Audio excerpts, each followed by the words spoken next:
Ouais. Bon. Allez, de retour sur le live des championnats de France de 10 000 mètres à passer. Donc avec au départ, dans quelques secondes, la course Open, la course Open C du 10 000 mètres, donc avec une vingtaine d'athlètes au départ. Donc on a eu jusqu'ici toutes les courses de durée jeunes qui ont animé le début du programme avec les 30 minutes cadets, les 12 minutes benjamin, les 20 minutes minimes.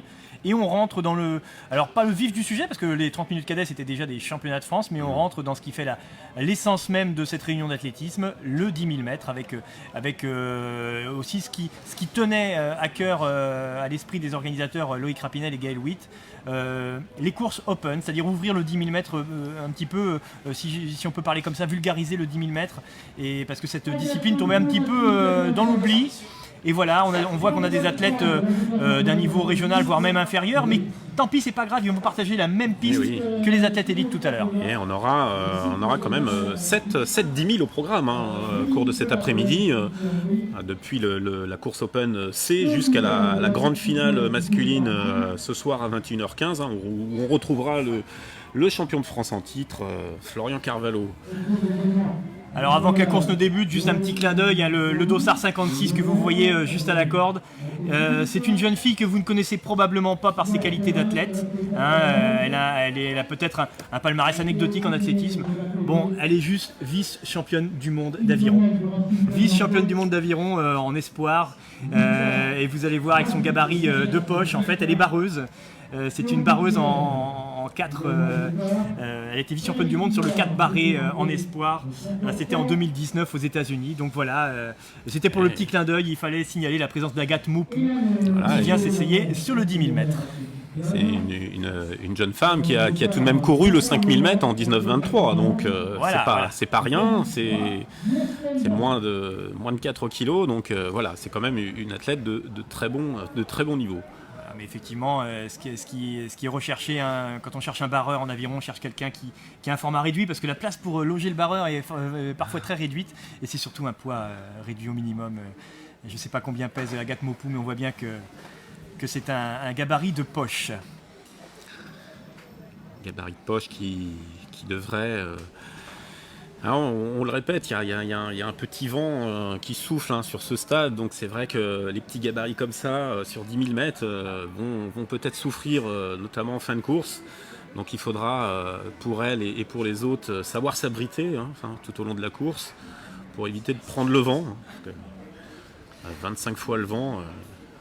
au fil des tours, ça pèse. Voilà, son petit gabarit, c'est un avantage tant qu'elle réussit à trouver un plus grand gabarit qu'elle devant elle pour l'abriter. Après, quand elle est à découvert, elle se rappelle qu'elle est très légère. Et là, le vent devient perturbant. Voilà, vous avez entendu le coup de feu tout proche de nous et c'est parti pour 25 tours pour cette première course Open.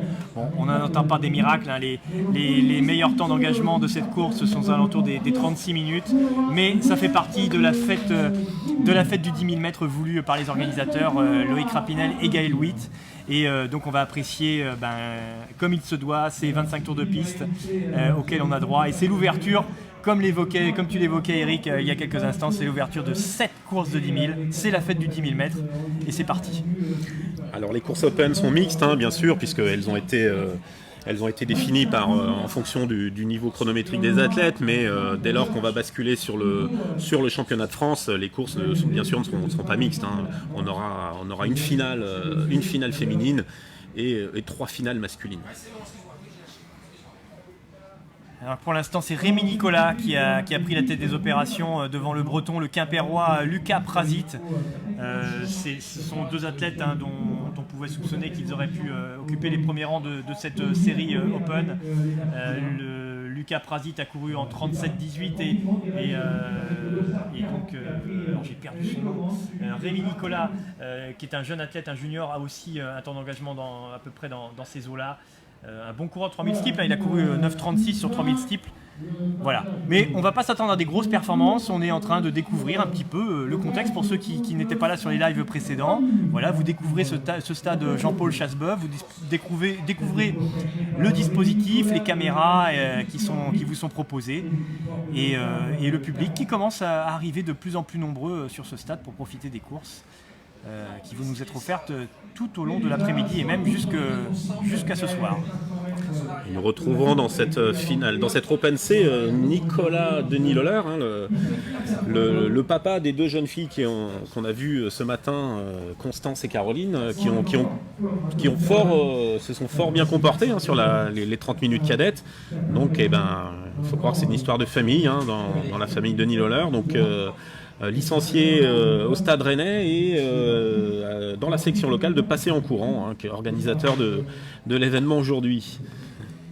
Effectivement, il me semble que c'est Caroline, je me méfie parce qu'il y a Constance et Caroline, il me semble que c'est Caroline qui a été attrapée une médaille de bronze tout à l'heure sur le 30 minutes cadette. Alors on voit aux avant-postes un athlète de l'athlète du Pays de Vannes en 3e position. Je signale ce maillot, l'athlète du Pays de Vannes, parce qu'on le reverra peut-être tout à l'heure, j'espère un peu plus que peut-être, avec Simon Bédard qui s'alignera tout à l'heure sur la finale Elite A. Et Simon Bédard qui pourrait bien jouer les premiers rôles, peut-être pas trop loin du podium. Effectivement, qui sera probablement aux avant-postes. On rappelle que Simon Bédard a couru en 28-16, Benoît, je crois. 28-16, décembre 2020, c'était. Absolument, donc Simon Bédard qui fait ses études, on aura l'occasion d'en reparler tout à l'heure, qui fait ses études aux États-Unis et donc c'est vrai qu'il fait toutes ses performances là-bas. Donc à 10 000 mètres l'hiver dernier, voilà. Voilà, on aura l'occasion effectivement de le découvrir parce que c'est malgré le fait que ce soit un des meilleurs athlètes français sur le 10 000 mètres, alors je dis un des meilleurs, un des 10 meilleurs en tous les cas, il souffre peut-être d'un petit déficit de notoriété du fait de son expatriation aux États-Unis, mais là on va avoir la chance, c'est relativement rare, mais on va avoir la chance de le voir évoluer en France, à Passé, et avec parmi les meilleurs sur 10 000 mètres. On n'aura pas Jimmy Gressier, on n'aura pas Morad Amdouni, mais on aura Florian Cavallo, on aura Johan Durand et on aura déjà une belle opposition et on aura de quoi aller peut-être chatouiller les 28 minutes. Simon Bédard qui partira avec le 2e temps des engagés aujourd'hui. Et oui. Et donc on aura une belle opposition, donc on y reviendra tout à l'heure. Et le temps d'en parler, et voilà, on a toujours Matteo Guimné, donc le junior de l'athlète du Pays de Vannes, qui est toujours en 3e position avec ses 5 athlètes qui ont décidé de passer les 3 premiers tours ensemble et on va voir, peut-être que les positions vont s'étirer légèrement au fil des tours. À suivre en tous les cas.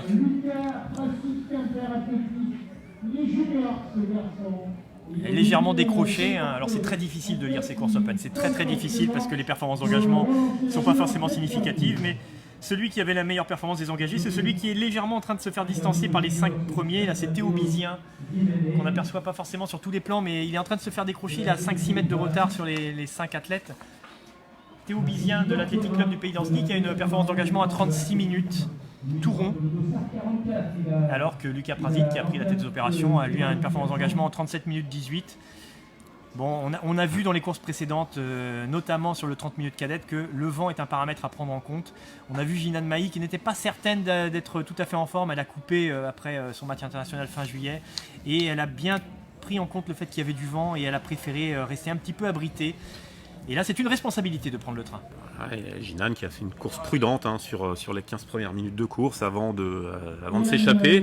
Mais comme elle nous le confiait tout à l'heure au micro, c'est vrai que pour elle, c'était surtout une course de reprise. Sa saison s'était terminée tardivement, fin juillet. Et pour elle, voilà, après une petite coupure, elle était de retour à la compétition ce matin sur ce championnat de France des 30 minutes cadettes. Voilà, elle était venue chercher le titre. Elle est repartie avec le titre. Le reste n'est qu'anecdote. Effectivement, c'est extrêmement compliqué quand on est sur le pont depuis le début de cet hiver, puisqu'elle a déjà eu un titre de vice-championne de France en salle cet hiver. Elle a enchaîné avec un titre de championne de France cadette sur 3000 mètres cet été, le match international, saison à rallonge. Il était grand temps de couper et elle s'est offert 15 jours de repos et là elle était en reprise. Et maintenant, elle a le regard fixé sur les prochains championnats de France de cross qui se dérouleront, on le rappelle, le week-end du 13 et 14 novembre à Montauban. Championnat de France 2021 qui n'avait pas pu se tenir au mois de mars dernier pour les raisons qu'on connaît. Donc tous les crossman vont pouvoir enfin s'exprimer et on pense notamment à toutes ces jeunes catégories privées de compétition, enfin les jeunes et moins jeunes d'ailleurs, privées de compétition depuis très longtemps. Et donc même si la saison sera un peu bizarre avec deux championnats de France de cross dans la même saison, mais au moins tout le monde est content de retrouver le cross, je pense.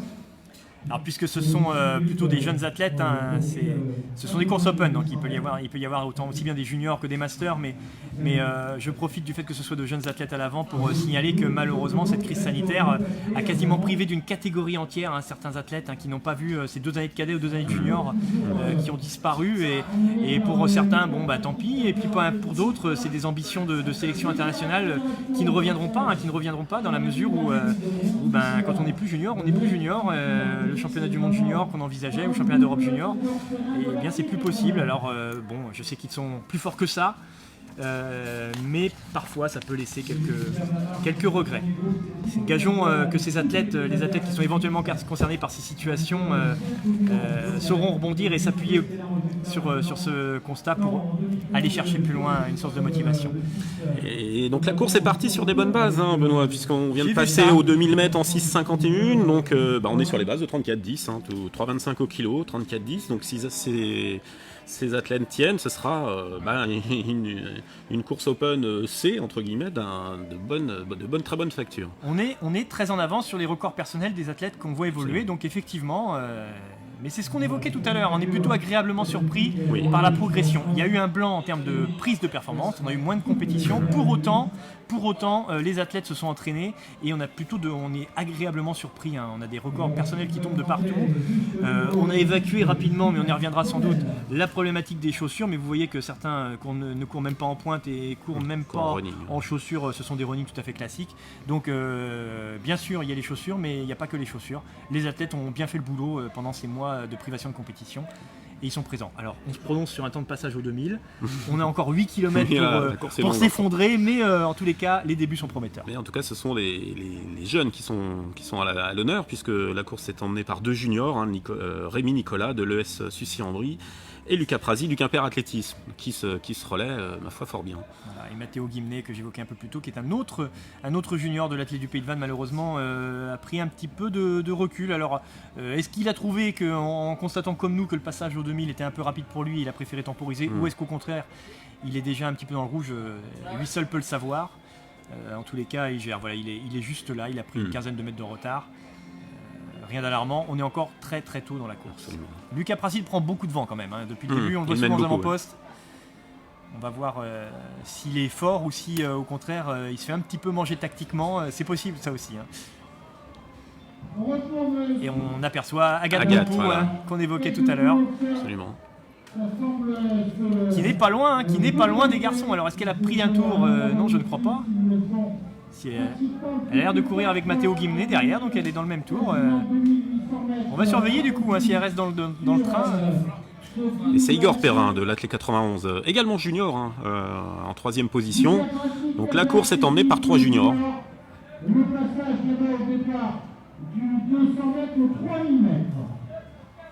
Et le 4e, Thibaut Kervella. Alors j'ai reconnu le maillot puisque c'est un maillot d'un club breton. Je suis obligé de le signaler, je trouve que c'est un des clubs qui porte le plus joli nom de club. Le Souffle des Abers de l'Anilis. C'est vrai que c'est joli. C'est un joli nom, c'est pas l'Athletic Club. Alors j'ai rien contre les Athletic Clubs, mais là il y a vraiment la couleur régionale. Connotation tropicale. Ah là là, le Souffle des Abers, c'est joli. Et Lucas Prasi qui laisse Alors, est-ce qu'il laisse à personne le soin de prendre le relais? S'il jette des petits coups d'œil derrière lui, alors est-ce que c'est une invitation à le relayer ou est-ce que c'est au contraire juste... je m'assure que les gars sont toujours là. On ne sait pas, mais bon, il a l'air serein, il a l'air de dérouler son train. Ils viennent de passer aux 3000 mètres, j'ai pas eu le temps de saisir. 10-20 aux 3000 mètres. 10-20, bon, 10-20. C'est un petit peu oui, on est plus sur des 34-15, 34-20 maintenant, mais... L'avantage, c'est que ces garçons sont encore ensemble, donc ils peuvent se relayer. Et à la bagarre, on sait que on peut faire de bien meilleurs chronos qu'en courant tout seul dans le vent. Alors sur ce plan, on voit que nos athlètes de tête reprennent un tour à certains athlètes attardés. Et c'est l'occasion de voir qu'effectivement, comme je l'évoquais tout à l'heure, on a des juniors, on a aussi des masters. Franck Foltran de l'Avenir Amboise Athlétisme. Ouais. Sans lui faire injure, on voit bien que il a quelques cheveux un peu plus blancs que ses camarades du jour. Et c'est bien, on partage le même plaisir de courir et on se retrouve sur une même piste à l'occasion du championnat de France du 10 000. C'est une course open et voilà, on réunit tout le monde et c'est génial. Il y a des garçons, des filles, des jeunes, des moins jeunes. Franck qui a fait le déplacement de la Touraine, que je connais bien, donc qui est un fidèle du 10 000 mètres à passer. Donc on le retrouve régulièrement sur les courses en Indre-et-Loire, les courses locales. Mais voilà, ce 10 000 mètres, pour lui c'est un rendez-vous important. Et c'est tout à son honneur puisque le 10 000 mètres en France, comme on a pu l'évoquer à plusieurs reprises, a repris vie. Alors il n'était pas complètement mort bien évidemment, mais il revit depuis on va dire quelques années, depuis 5 ans maintenant que Passé, depuis 2017 que Passé reçoit ses championnats de France. Quand Loïc Rapinel et Gaël Witt reprennent le championnat de France, la première année, il y a 4 féminines au départ et une seule série masculine. Il faut avoir la foi pour insister, et puis malgré le contexte, aujourd'hui il y a 7 courses de 10 000. Voilà. Il y a des finales C, B, A, il y a des athlètes avec des temps d'engagement de l'ordre de 30 minutes qui n'accèdent pas à la finale A. Absolument. Voilà, je pense que 5 ans après, une partie du pari est gagnée, et on a pu déjà l'évoquer à plusieurs reprises, mais forcément on l'a tous en filigrane.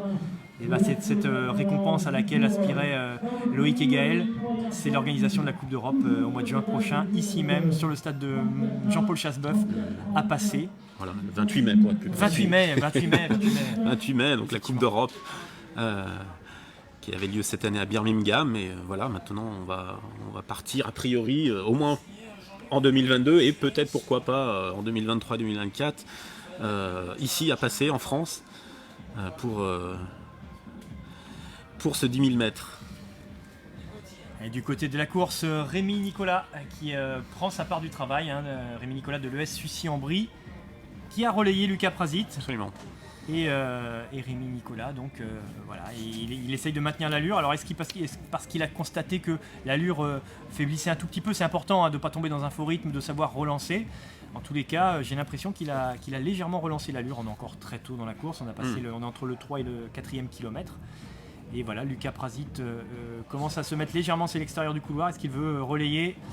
On va voir. Et pendant ce temps-là, Igor Perrin, un autre junior de la C91, qu'Eric tu as évoqué tout à l'heure, reste lui calé derrière ses deux camarades. On passe aux 4000 mètres, là. 4000 mètres passés en 13,52. Oui, voilà, on a légèrement ralenti. On est plus sur des bases maintenant de 34-40. Mais voilà, peut-être que ces 3 athlètes gèrent leur effort, essayent de dompter le vent, puisqu'effectivement, dans la ligne droite opposée, les athlètes prennent le vent. Donc il ne s'agit pas de se griller trop tôt. Voilà, on peut essayer de se rendre compte de l'impact du vent avec les nombreux oriflammes qui sont disposés un peu partout sur le stade. Et là, vous pouvez voir et la direction et évaluer la force du vent. Vous voyez que les calicots là, installés sur la main courante se soulèvent parfois. Donc il y a du vent, c'est une composante à prendre en compte. Et vous voyez, là, on voit sur cette partie du stade, ça a été fugitif. Une innovation que Loïc Rapinel et Gaël Witt ont ramené d'Angleterre. Les spectateurs accèdent à la piste. Les spectateurs peuvent aller s'asseoir, peuvent aller les mettre sur la piste, ils vont au couloir 4, ils sont tout près des athlètes. Et moi je trouve que c'est super. Je trouve qu'on sent encore mieux la course. C'est peut-être complètement subjectif ce que je dis, mais j'ai l'impression que quand on est plus près des athlètes, on partage quelque chose avec eux. Et puis les athlètes le sentent. C'est vrai que d'avoir ses amis, ses proches, son entraîneur tout près sur la piste, et voilà, quand ça devient compliqué en fin de course, ça, c'est un regain d'énergie, on s'accroche, on se bat, on va chercher les secondes, on va chercher le gars qui est devant. C'est un peu comme une ambiance qu'on peut retrouver en cross, finalement. Et là, pour l'instant, on voit que quelques spectateurs seulement ont investi la piste, mais on peut imaginer que ce soir, pour les courses élites, il y aura beaucoup plus de monde. Ah là, je guettais du coin de l'œil Lucas Prasit. Ça me brûlait les lèvres et voilà, je voulais l'aborder. J'avais des petits signaux faibles qui commençaient à m'inquiéter. Je l'ai cru le voir se toucher le bas du ventre, comme quand il y a un point de côté qui arrive. Et voilà, on voyait qu'il prenait 1 mètre, 2 mètres. Et malheureusement, Lucas Prasit a mis le clignotant un petit peu avant la mi-course. Et là, Rémi Nicolas se trouve livré à lui-même parce que Igor Perrin derrière il a pris 20 mètres et je crois qu'ils sont partis. Oui, ça va être compliqué pour Igor de revenir. Ouais. Enfin, la course est encore longue bien sûr, mais ils sont partis pour un morceau de bravoure là. Voilà, absolument. Un gros quart d'heure tout seul. Et voilà, vous voyez le calico, la Bretagne Athlétisme qui bouge bien là, il ondule bien et c'est pas un quelconque moteur, c'est bien la force éolienne qui l'emmène. Alors Igor Perrin qui a quand même un point de mire sur Rémi Nicolas. Il a un point de mire, mais malheureusement l'écart ne fait qu'augmenter et j'ai peur que le point de mire soit plus défavorable qu'autre chose parce que quand on voit son objectif s'éloigner petit à petit, c'est compliqué à gérer. On aura le passage aux 5000 d'ici 200 mètres. Un passage à mi-course qui va donner une idée du temps final. Ouais.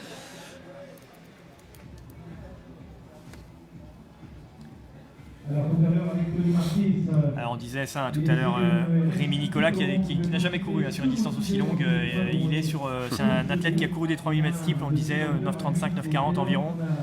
Un bon niveau pour un junior, alors forcément c'est pas du niveau national mais on est sur les courses open donc, il va essayer d'aller mettre une belle première marque sur 10 000. On avait échangé un petit peu avant notre prise d'antenne, Eric, sur le caractère répétitif un petit peu de ce 10 000 mètres par rapport à un 10 km sur route. Et là, je crois qu'on est en plein dedans. Là Rémi Nicolas, il subit ça. Là. Eh oui, il y a un aspect psychologique sur un 10 000 mètres qu'on ne retrouve pas sur la route. C'est ce qu'on disait, effectivement. C'est pour ça que bien souvent, des athlètes ont un meilleur chrono sur 10 km route que sur 10 000 mètres piste parce qu'il y a tout cet aspect tempo qu'il faut respecter tour par tour. Et je ne sais plus quel athlète de très haut niveau disait le 10 000 mètres, c'est avant tout dans la tête. Une fois qu'on l'a dans la tête, on a fait un grand pas. Donc Rémi Nicolas qui est passé en 17,25 au 5000, donc il maintient, il est toujours sur les bases de moins de 35 minutes en tous les cas, donc on peut espérer qu'il inscrive une première marque sous les 35, ce serait une belle récompense pour ce junior.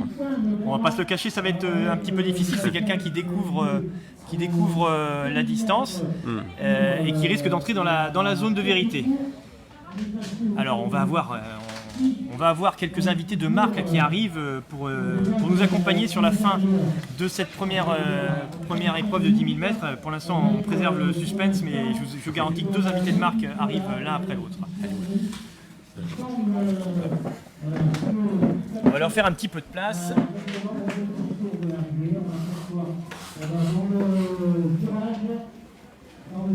Alors que vous voulez, on va prendre l'un après l'autre peut-être.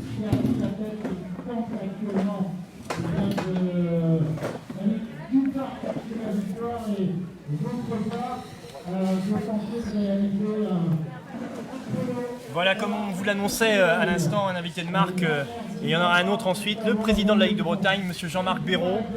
Alors Jean-Marc, la Bretagne au cœur de l'actualité athlétique en cette fin d'année 2021, championnat de France des 10 000 à passer, championnat de France des 10 km à Langueux, et un peu plus tard le championnat de France de marathon à Rennes. La Bretagne sous les feux des projecteurs, c'est ça ? Tout à fait, on est très heureux et à la fois très reconnaissant et de l'honneur que nous fait la fédération d'à nouveau nous donner ce championnat de 10 000 parce qu'il a relancé donc cette épreuve. Et puis cette année encore, c'est à passer que la saison athlétique reprend et donc on est fiers. Il faut aussi noter que tout le travail qui a été fait depuis plusieurs années donc sur ce championnat de France de 10 000 par l'équipe de Patient Courant autour de Gaël et de Loïc Rapinel, vraiment on est très fiers. Et puis bien sûr on a par la suite encore du 10 km à Langueux, ça va être aussi la fête. On attend ça avec impatience et le championnat de France donc surtout sur le marathon vert. Oui, en Bretagne, terre de cross, mais aussi terre de running, terre de fond, de demi-fond et de fond. Voilà, oui, on est très fiers. Une qualité d'organisation pour ces 10 000 mètres qui va être récompensée, puisqu'on le sait, 2022... Passé accueillera la Coupe d'Europe.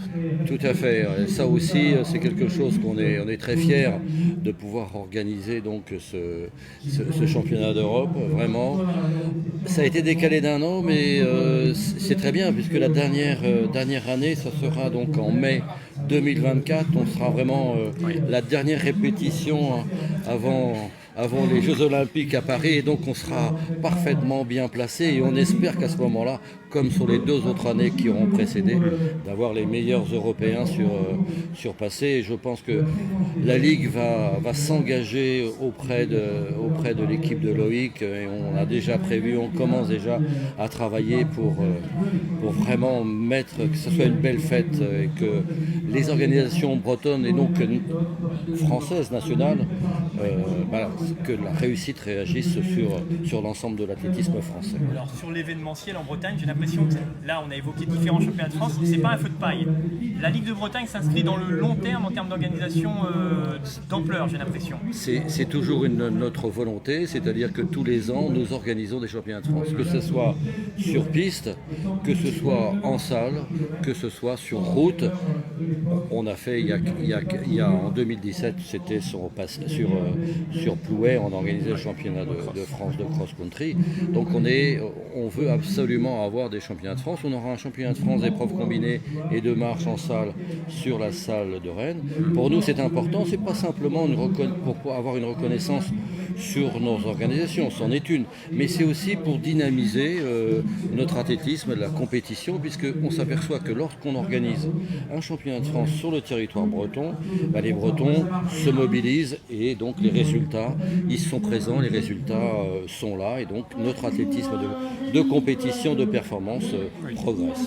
La Bretagne, une terre de course à pied, de running, mais d'athlétisme en général. Mais d'athlétisme en général, tout à fait, oui. Et avec, donc on a le plaisir, et j'imagine que ça satisfait le président de Ligue que vous êtes, Jean-Marc, de beaux équipements. On a une belle salle à Rennes, on a une belle salle d'athlétisme à Saint-Brieuc. Moi je suis redonnais, on a une superbe piste qui vient d'être livrée. On a vraiment ce qu'il faut pour accueillir des événements de premier ordre. Tout à fait, on a attendu très longtemps en termes de salles pour pouvoir accueillir l'athlétisme dans les périodes hivernales. On a 2 belles salles et je peux vous dire que nous sommes assez gentiment jalousés par d'autres territoires qui sont beaucoup plus vastes que nous et qui n'ont pas encore de salles. Donc nous avons 2 salles, nous en avons une 3e qui va bientôt être inaugurée sur Guilher, donc au nord de Brest.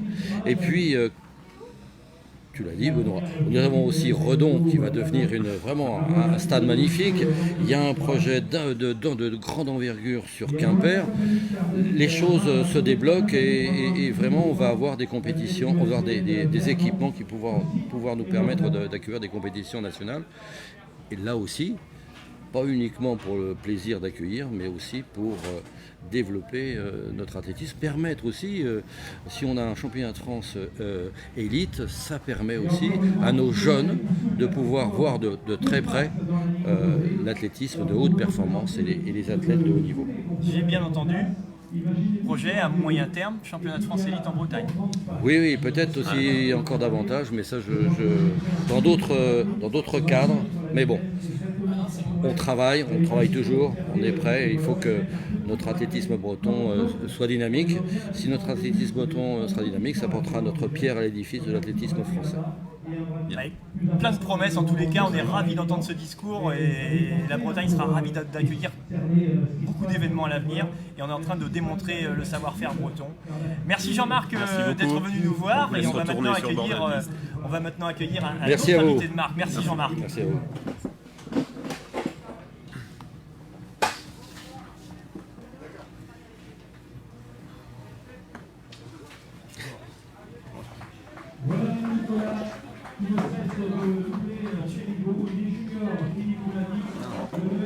Et voilà, on accueille maintenant, on a le plaisir d'accueillir après le président de la Ligue de Bretagne d'athlétisme, le président de la Fédération française d'athlétisme, cette fois-ci monsieur André Giraud, qui vient nous rejoindre, qui nous fait le plaisir de nous rejoindre. Voilà, donc le 10 000 mètres, on l'a évoqué plusieurs fois dans nos commentaires avec Eric. Le 10 000 mètres, c'était un championnat de France qui était en perte de vitesse quand Loïc et Gaël l'ont repris. J'évoquais la première édition a passé en 2017, 4 féminines au départ, une série incomplète chez les messieurs. Et puis voilà, en 2021, malgré la crise sanitaire, on a un beau championnat de France des 10 000 mètres. C'est une fierté. Oui, effectivement, je dis passer l'équipe de Loïc, bien entendu, la Ligue de Bretagne, le comité départemental ont permis de relancer cette discipline au niveau national qui était, comme vous l'avez dit, un peu en perte de notoriété. Et c'était un challenge à relever. On a fait confiance à l'équipe et on n'est pas déçus parce que c'est vrai que chaque année, malgré l'époque Covid que nous avons vécue ces dernières éditions, il y a toujours un très très gros succès avec ce rendez-vous européen maintenant qui a été obtenu pendant 3 ans. Et donc chaque année, on aura aussi la Coupe d'Europe que nous avons remportée, que la France a remportée l'an dernier. Et j'expliquais tout à l'heure à monsieur le maire que si aujourd'hui on a des coureurs de 10 000, on le doit aussi à passer. Parce qu'effectivement, cette manifestation a permis de relancer l'activité. Vous savez, l'athlétisme, c'est pluriel, c'est plusieurs sports dans le sport. Et c'est bien qu'il y ait des thèmes comme ça. On a le décathlon avec Talence et le décastar, c'est énorme. Aujourd'hui, on a le 10 000 mètres qui a pris sa place grâce à Passé, et on a les lancers. Vous savez, qui était souvent une discipline un petit peu confidentielle, qui ont été relancés à Salon de Provence chaque année à l'occasion des championnats de France, avec toute la famille des lanceurs qui se réunit.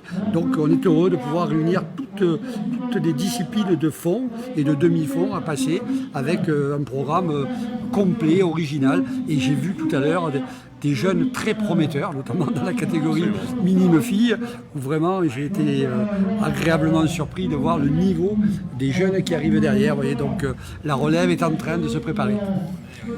Alors Passé, c'est la fin de saison ou le début de la saison d'après, on va dire la transition. Peut-être un bilan sur cette saison estivale. On a vu des belles choses, des choses un peu plus compliquées, notamment à Tokyo. André Giraud, quel bilan vous tirez de cette saison 2021 un peu condensée, un peu compliquée pour les raisons que l'on sait? Oui, il faut tirer le bilan de la saison estivale. L'athlétisme est aussi un sport d'été, surtout un sport d'été. Et donc il y a des bilans. Eh bien, le bilan, il est aujourd'hui... il y a eu des bons moments avec d'excellents résultats chez nos jeunes, que ce soit à Tallinn chez les U20 ou les U23, que ce soit à Nairobi récemment chez les juniors. Et puis il y a eu Tokyo où eh bien, il ne faut pas être dans le déni, les résultats n'ont pas été bons. Comme je le dis, et les spécialistes d'athlétisme le savent, on avait un potentiel de médaillables de 3 à 5 médaillables. Malheureusement, eh bien, quand la réussite vous abandonne aussi, bon, tout le monde a vécu, on ne va pas revenir sur chaque cas, eh bien, au résultat, ça ne fait qu'une médaille, donc on est déçus, effectivement, mais je pense que l'avenir a été bien préparé et on n'a aucune raison aujourd'hui de ne pas être optimiste pour les saisons à venir. On va avoir en 2022 2 grands championnats du monde et championnat d'Europe l'été prochain, avec des championnats hivernaux également. On aura en 2023 un championnat du monde et le grand rendez-vous de 2024 sur lequel, bien entendu, la fédération travaille déjà en tirant les leçons de ceux que nous avons vécu récemment. Voilà. Ça va venir très vite, Paris 2024, du coup c'est une Olympiade qui ne dure que 3 ans. Le fait que Tokyo était en demi-teinte, c'est pas inquiétant? On va revenir? Alors, écoutez, tout peut paraître inquiétant et dire que nous ne sommes pas inquiets, ce serait être là aussi dans le déni. Non, effectivement, bon, on a tiré les leçons. On sait très bien aujourd'hui ce qui s'est passé à Tokyo. Il faut dire qu'on a mis en place aujourd'hui une direction de la haute performance qui travaille. Il va y avoir des changements, une nouvelle équipe.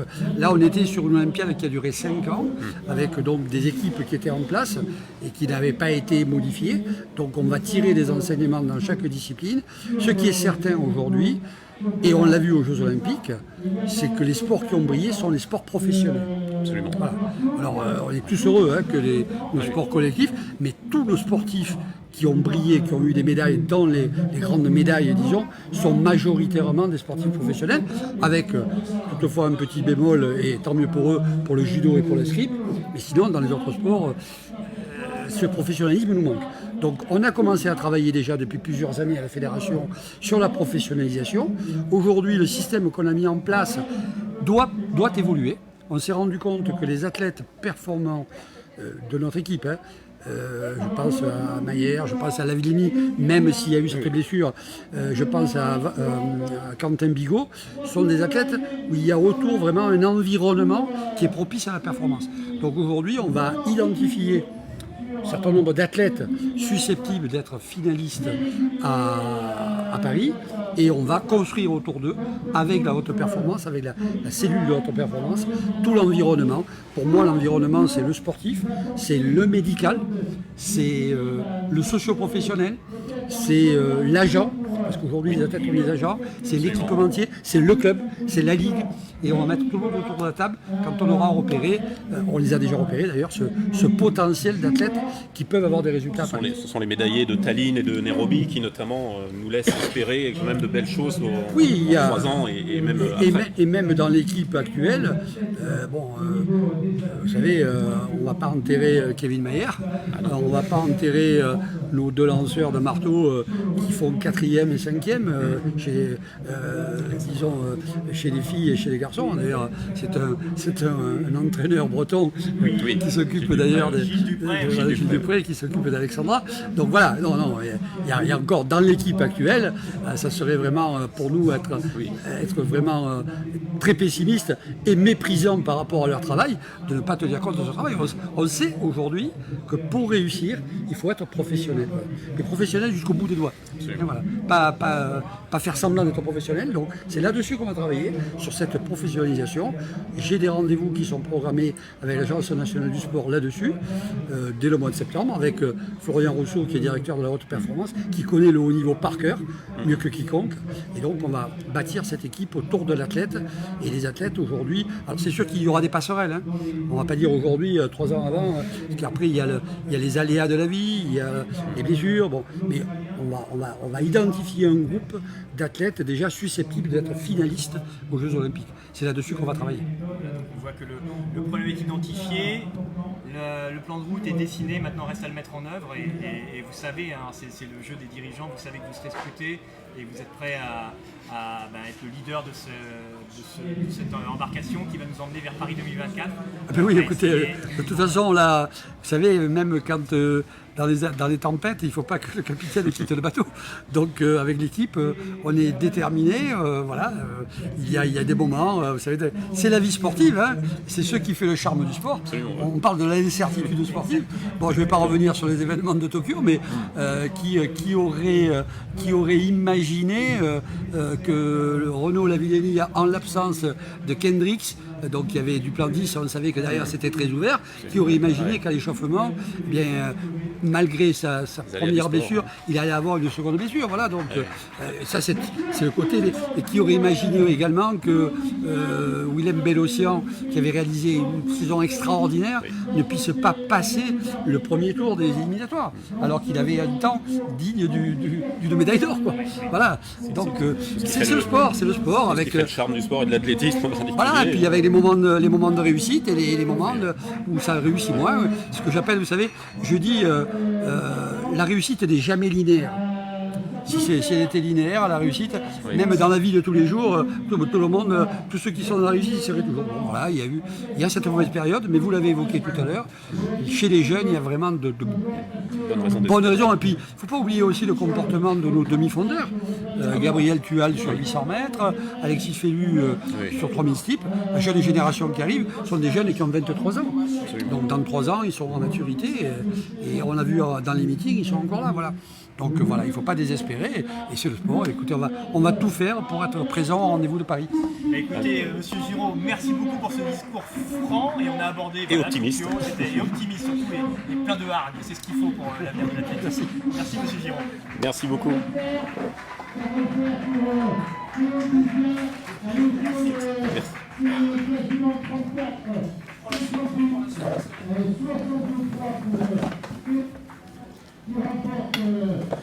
Alors retour sur la course Open C du 10 000 mètres, donc qui vient juste de s'achever avec la victoire de Théo Bizian, donc en 34-51.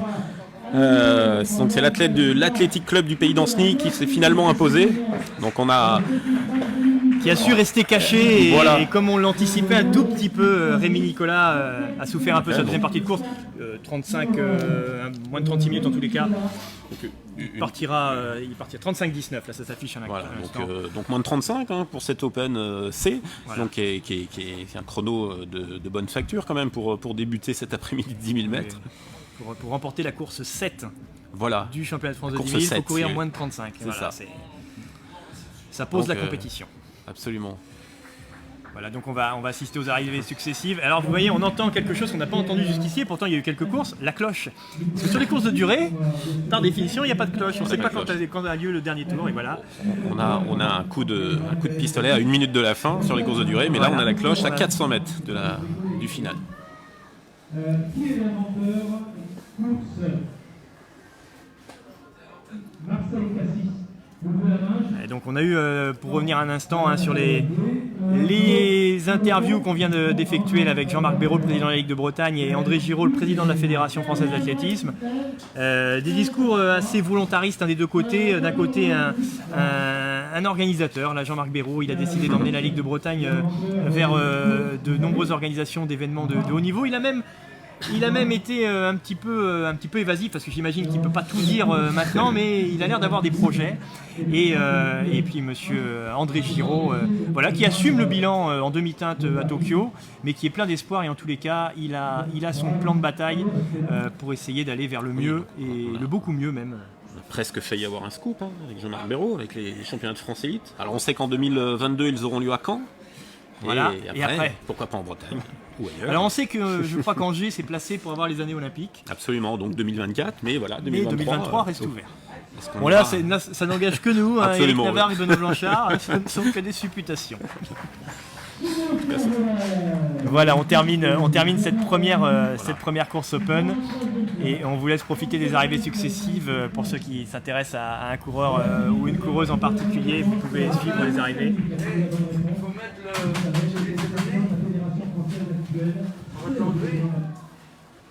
Et on a, alors on voit les chronos, vous avez le chrono qui s'affiche en bas. Je crois que j'ai vu Agathe Maupou franchir, j'ai vu son nom s'afficher subrepticement. On attend la première féminine, je crois, qui n'a pas encore franchi la ligne. Alors je sais pas justement, j'ai cru voir. Il ne semble pas avoir vu de féminine passer. Donc là, passer la ligne. Franck Foltran qu'on a vu tout à l'heure, voilà. Dont on a parlé tout à l'heure rapidement. Vous voyez c'est ça, c'est la fête. On voit même une poussette sur la piste. On vient en famille assister aux 10 000 mètres. Et voilà, je vous parlais d'Agathe Maupou, il me semble qu'elle est là. Oui. Et elle en termine, elle relance.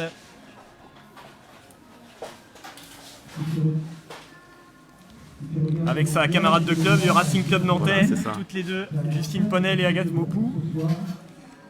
Ah, le visage marqué par l'effort, c'est dur. Donc, alors là on est en aveugle, on ne sait pas si elle est dans son dernier tour. On ne sait pas si c'est la fin pour elle ou... On va écouter la cloche ou si même elle se décale. Donc, voilà, il leur reste un tour effectué. 38-55, donc oui, on devrait être quand même sur un chrono sous les 40 minutes pour ces deux jeunes filles.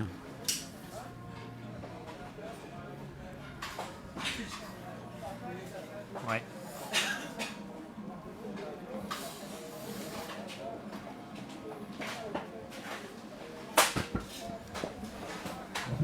Alors, je crois qu'on a eu globalement, alors sans rentrer dans les détails, parce qu'on n'a pas les résultats détaillés pour le moment, j'ai l'impression que les différents athlètes ont été largement à leur niveau, largement au niveau de leur temps d'engagement, de par le petit échantillon qu'on a pu voir pour les athlètes qui sont arrivés. Alors après vous allez me dire, c'est peut-être plus facile de battre un record personnel quand on n'a pas eu l'occasion de courir sur la distance depuis un moment. Qu'à cela ne tienne, en tous les cas, toutes les occasions sont bonnes à prendre. Et un record perso, c'est un record perso. Franck Foltran, donc de l'avenir d'Amboise Athlétisme, qui rentre dans son dernier tour.